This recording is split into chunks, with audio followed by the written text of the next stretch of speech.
Hello guys, welcome back to the study. This is Dheeraj Kumar. अभी हम लोग करने वाले हैं एक और गौरव, जो कि पहले आपने देखा था गौरव चौहान का, अभी आप देखोगे गौरव ठाकुर का। ये दोनों गौरव सिलेक्टेड हो चुके हैं एयरफोर्स के अंदर। बाकी इनकी क्या स्ट्रेटेजी थी, इनकी प्रिपरेशन कहाँ से है, बाकी ए टू जेड स्टडी से इनको मदद मिली कि नहीं, आप डायरेक्टली इन्हीं की जुबानी सुनोगे। बाकी और मेरा पर्पस ये है ना कि ये आप लोगों को जाने से पहले कुछ गाइड करके जाए, इनकी तैयारी कैसे हुई, इन्होंने क्या क्या पढ़ा, कौन कौन बुक्स को फॉलो किया, ताकि इनका तो सिलेक्शन हो गया। अभी तो जाएंगे ही, अग्निवीर बन चुके हैं ये लोग। जितने दिन घर पे है, कुछ दिन के मेहमान है, फिर इनको जाके 4 साल वहां देना है पूरा ड्यूटी। और चलिए बाकी की चीजें, गौरव अपना इंट्रोडक्शन दे दीजिए आप। गाइस मैं आगरा से हूँ जो कि यूपी में पड़ता है। तो मैंने अपनी बेसिकली स्टडी तो ज़्यादातर ऑफलाइन की थी। आगरा जा कर के कोचिंग करता था मैं रेगुलरली। बट कोरोना के टाइम पर से मैंने, क्योंकि ऑफलाइन कोचिंग बंद हो चुकी थी, उसके बाद मैंने सब कुछ ऑनलाइन ही तैयार किया था। जैसे कि लाइब्रेरी से सब कुछ किया था। 2022 में स्टार्ट की थी ढंग से, तो क्या कहते हैं, तैयारी तो। और 2021 के लास्ट में मैं एसएससी जीडी की तैयारी कर रहा था बेसिकली। तो उसमें एग्ज़ाम क्लियर हुआ था उस समय, बट इतने अच्छे मार्क्स नहीं ऑब्टेन कर पाया। उसके बाद मेरा एसएससी फेज 9 का भी एग्ज़ाम क्लियर हो गया। तो उसके बाद जैसे कि एयर पोस्ट के रिजल्ट आया, एयर पोस्ट का क्या कहते हैं, एप्लीकेशन फॉर्म आए थे, उसमें 2 साल का रिलैक्सेशन मिला था एज में। तो उसके बाद मैंने फॉर्म तो फिल कर दिया। तो मैंने लास्ट अटेम्प्ट दिया था 2020 में, दिया था एयर पोस्ट का। तो उस समय मैं ओवरेज हो गया था, उस समय मेरा एक बार भी एग्जाम क्लियर ना हो पाया। तो इस बार भर दिया मैंने। तो इंग्लिश तो 2020 से ही बंद थी मेरी। तो अब करीबन 10-15 दिन की थी। तो क्या कहते हैं, तैयारी तो कभी बेकार जाती नहीं। पहले इंग्लिश पढ़ रखी तो रिवीजन हो गया, उसके हिसाब से प्रैक्टिस कर ली। दो चार ऐसे मेन मेन जो होते हैं, टॉपिक होते हैं, उन्हें कवर कर लिया। जैसे कंडीशनल सेंटेंस हो गए, प्रोनाउन हो गया, एक एक टेंस हो गया, एक सब्जेक्ट वर्ब एग्रीमेंट हो गया। बेसिकली इन्हीं से क्वेश्चन आते हैं एयरफोर्स में। अच्छा गौरव, ये बताइए कि आपने जो स्कूलिंग की है वो हिंदी मीडियम से की थी कि इंग्लिश मीडियम से? सर मैं बेसिकली हिंदी मीडियम से हूँ। मैंने अपनी स्कूलिंग स्टार्ट हिंदी मीडियम से की अब तक। अच्छा, और एयरफोर्स वाई ग्रुप में आपके इंग्लिश में कितना स्कोर था? इस बार 12.5 नंबर थे, 12.5 थे। बड़े वाला। और बाकी रागा में कितना स्कोर था आपका? 24.5 थे उसमें। हाँ, इसमें तो बहुत बढ़िया स्कोर कर रखा है आपने। जो कि अभी कल जो मैंने एक स्टूडेंट से बात किया, उनका इंग्लिश में 20 आउट ऑफ 20 स्कोर था, लेकिन रागा में भी 20 ही था। तो रागा का सेक्शन जो है ना, वो थोड़ा सा चैलेंजिंग हो जाता है, बिकॉज इसके अंदर 30 क्वेश्चन आपको विद इन 25 मिनट में करने होते हैं। ठीक है, तो जिस ये जरूरी नहीं है ना कि हम इंग्लिश ही पढ़ेंगे, बाकी जितने भी एस्पिरेंट आप तैयारी कर रहे हो, अगर आपका इंग्लिश वीक है, तो जैसे ये गौरव जो बैठे हुए हैं आपके सामने, गौरव ठाकुर, इन्होंने इंग्लिश में भी बहुत ज्यादा स्कोर नहीं किया, लेकिन एक सेक्शन को अपना स्ट्रांग बना के वहां से सिलेक्शन लिया। ठीक है, कल जिन पेरेंट्स से हम बात कर रहे थे, उनका आपने देखा, उनका रागा बहुत ज्यादा बढ़िया नहीं था, तो उन्होंने इंग्लिश को बहुत ज्यादा बढ़िया कर लिया। तो आप इन दोनों से ये चीज सीखोगे कि अगर कोई चीज बहुत ज्यादा बढ़िया नहीं है तो उसको बहाना नहीं बनाना है, उसको जस्ट पास कर जाना है, और जो चीज बढ़िया है उसको बहुत ज्यादा बढ़िया बनाना है। ठीक है, बाकी गौरव आप एक बात बता दो कि आगे आपने जो कि रागा की तैयारी की है, तो इसके पहले आपने एसएससी जीडी वगैरह भी क्रैक कर रखा है, तो आपने स्पेशली एयरफोर्स का तैयारी किया था या फिर एसएससी के लिए किया था? मैं बेसिकली भाई, जब से मेरे ओवरेज हो गया तो मैंने तो इंग्लिश बंद कर रखी थी 2020 के लास्ट से। यानी कि नवंबर दिसंबर में वो इनटेक हुआ था जब 2020 वाला, वो क्या कहते हैं, भर्ती वो चली है, पेंडिंग में चली गई थी इनरोलमेंट। तो उसके बाद से मैंने इंग्लिश तो स्किप कर दी थी। तो मैं बेसिकली इन्हीं एग्जाम पर ध्यान दे रहा था, जैसे कि यूपी पुलिस वगैरह पर आ गया मैं।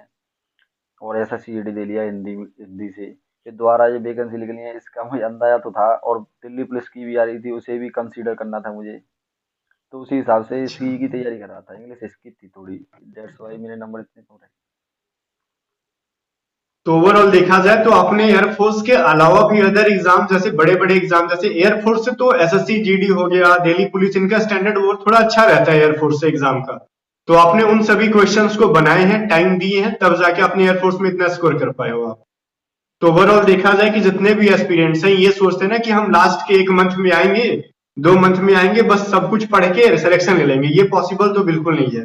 क्या कहते हो, आपकी क्या राय है इसके बारे में? नहीं भाई, मेरी राय इस बारे में, जैसे कि रीजनिंग के बारे में राय दूं, इस एयरफोर्स एग्जाम की थोड़ी डिफिकल्ट होती है मेरी नज़र में। क्योंकि नॉन वर्बल का अच्छा वेटेज होता है, 5-6 क्वेश्चन बनते हैं जो कि बहुत अच्छे लेवल के होते हैं। हम्म। हाँ, नॉन वर्बल तो अच्छा खासा होता है, ठीक है, ये चीज तो मानते हैं। बाकी वर्बल क्वेश्चन ऑलमोस्ट सारे लोग बनाते हैं, जो हाँ पार्ट वो तो, छूटता है ना ये। अगर जो सही तरीके से तैयारी कर रहा है तो उसके लिए तो मेरे ख्याल से इजी है, जो अच्छे तरीके से तैयारी कर रहा है, अच्छे हम्म इतना टफ रहता नहीं है मेरे नज़र में। बाकी नॉन वर्बल क्या है ना कि हम कितना भी पढ़ लेते हैं तो कहीं ना कहीं एग्जाम के प्रेशर में वो चीज हम लोग समझ नहीं पाते हैं कि कहना क्या चाहता है ये, और भाई अल्टीमेटली मैं छूटता है वहां से। भाई मैंने क्या कहते हैं आपके एनालिसिस देखता था हर बार के, जैसे कि जैसे 2-7 दिन में जितने दिन में एग्जाम होता है कंडक्ट कराया जाता है उसको, जो अच्छा एस्पायरेंट होता है उसको पहले से अनुभव होता है कि क्वेश्चन किस लेवल के बन जाते हैं। तो आपकी वो देख, एक पीडीएफ थी आपकी 500 क्वेश्चन की थी शायद, प्लस की थी, वो मैंने 2-3 बार रट ली थी, उससे 3-4 क्वेश्चन बने थे मेरे इस बार के इनटेक में एयरफोर्स के में। वो बहुत बेनिफिशियल रही मेरे लिए। अच्छा, नॉन वर्बल वाले जीके नहीं वाले मतलब 500। जी के वाली 500 से 3-4 क्वेश्चन बन गए थे मेरे, क्योंकि मेरे 8 में से हाँ, एक स्किप कर दिया था मैंने जीएस में, 7 सही थी मेरे 8 में। अच्छा, और उसकी मैंने किसी को कोई चार्ज नहीं लिया था, वो पीडीएफ मैंने सबको फ्री में ही दिया था। हाँ भाई वो हाँ। टेलीग्राम पर आपके चैनल पर अवेलेबल थी, इसके लिए धन्यवाद। हम्म। तो बाकी अगर पूछा जाए इंग्लिश में आपने जो भी टाइम दिया कम या ज्यादा, अगर कोई बुक प्रीफर आप करते हो स्टूडेंट्स को, अगर कुछ बताना चाहते हो अपनी तरफ से इंग्लिश के बारे में। मेरे ख्याल से तो बच्चे जैसे एयरपोस्ट के लिए तो ज़्यादातर लोगों को लूसेंट ही प्रेफर करनी चाहिए, वो मोर देन एनफ है मेरी नज़र में तो। लुसेंट इंग्लिश ग्रामर आपने प्रेफर की थी?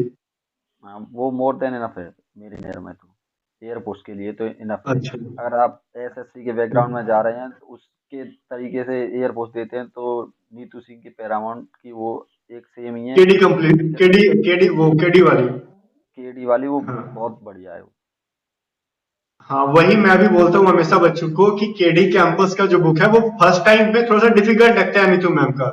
अगर हम उससे यूज टू हो जाए ना तो हम सिर्फ एयरफोर्स टारगेट नहीं कर रहे होते, हम अपना इंग्लिश का बेस बना लेते हैं बहुत बढ़िया।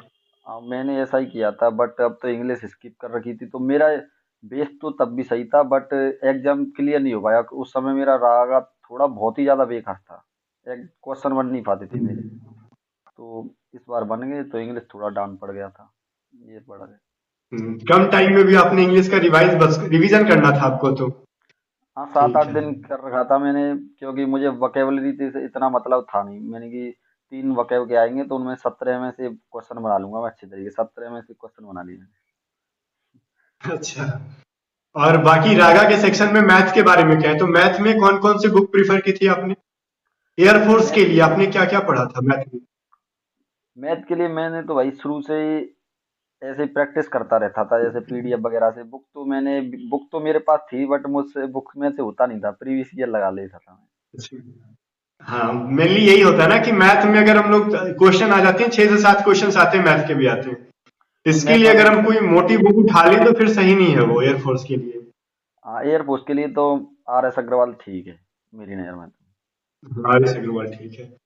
ठीक है, बाकी रीजनिंग के भी कोई बुक यूज किया है आपने बस यूट्यूब से ही? नहीं मैंने ये कैरियर लेवल का कोर्स ले रखा था पीयूष सर का, तो उससे ही एक बार वो क्या कहते हैं पूरी वीडियोस देख ली हैं उससे, उसके बाद प्रैक्टिस थोड़ी करता रहता, प्रीवियस ईयर ही ज़्यादातर मैंने ट्राई किया है। अच्छा, तो कैरियर बिल पे आपने जो लिया होगा वो बाकी एसएससी वगैरह पढ़ने के लिए लिया होगा? हाँ एसएससी के मोटिव से लिया था मैंने। हाँ, एसएससी से ही लिया था। बाकी ओवरऑल देखा जाए कि आपकी जो प्रिपरेशन की स्ट्रेटजी थी वो एयरफोर्स की थी ही नहीं, वो तो तैयारी चल रही थी ऊपर लेवल की। हाँ वो अलग ही और जाना रैंक था यहाँ बट। पे अच्छा हुआ कि सिलेक्शन हो गया आपका फाइनल। हाँ जो मिल जाता है उसी से थोड़ा वो होना चाहिए, क्या कहते हैं, खुश रहना हाँ चाहिए। बिल्कुल।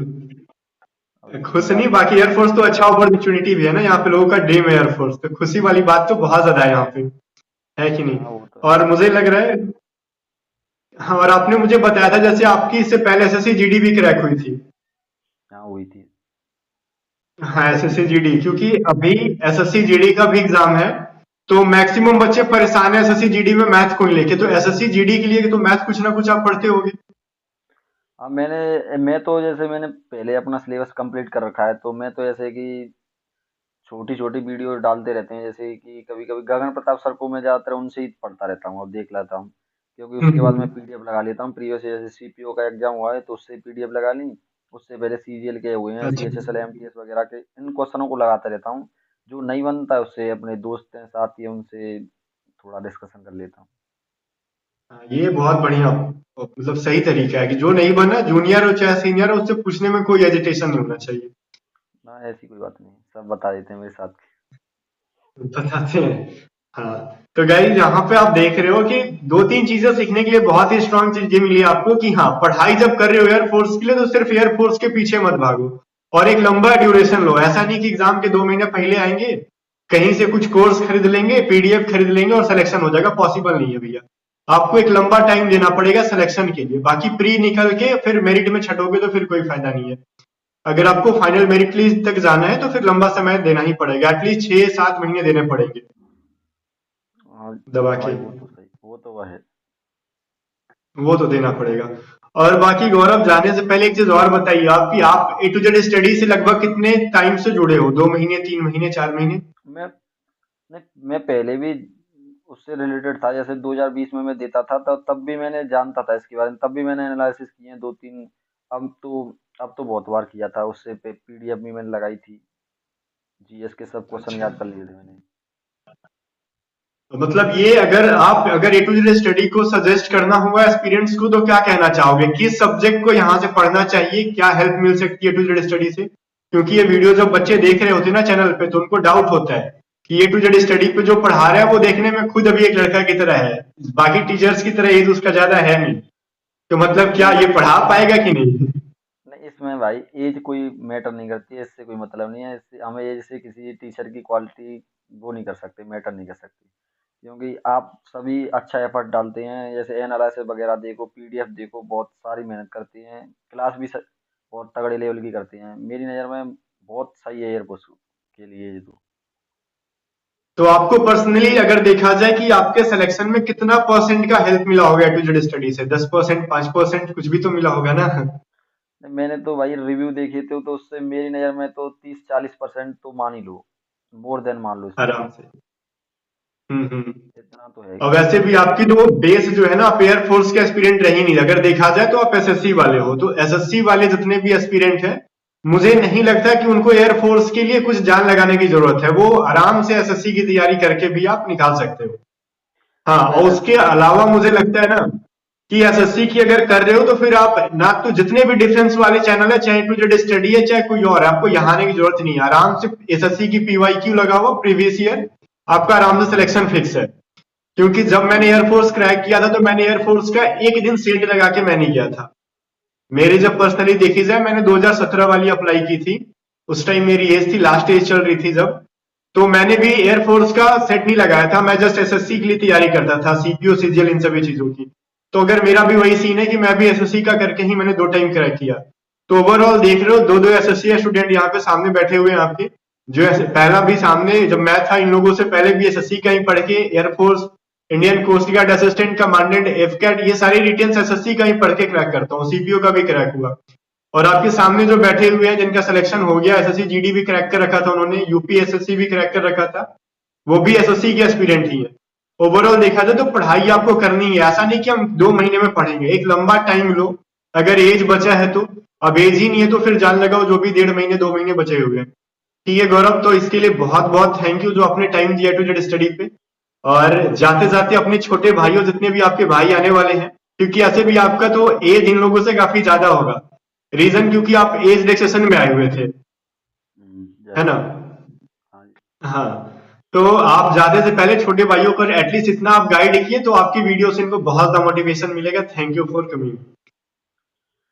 और सभी भाई लोगों को अपना ये कहते हैं, रागा पर ध्यान दो थोड़ा बहुत, तो इससे सिंपल ही हो जाएगा, क्योंकि अपना अपना नेक्स्ट इनटेक आ रहा है, अभी एग्जाम है जनवरी में शायद, तो उसमें सभी को मेरी तरफ से धन्यवाद है, यानी कि मेरी तरफ से शुभकामना मान लो, कुछ भी मान लो। और सब यही कहना चाहूंगा मैं, तो अपनी स्ट्रेटजी बता दी इतनी थी मेरी। ठीक है गौरव, तो इसको एंड करते हैं हम लोग यहीं पे। ठीक है भाई, जय हिंद।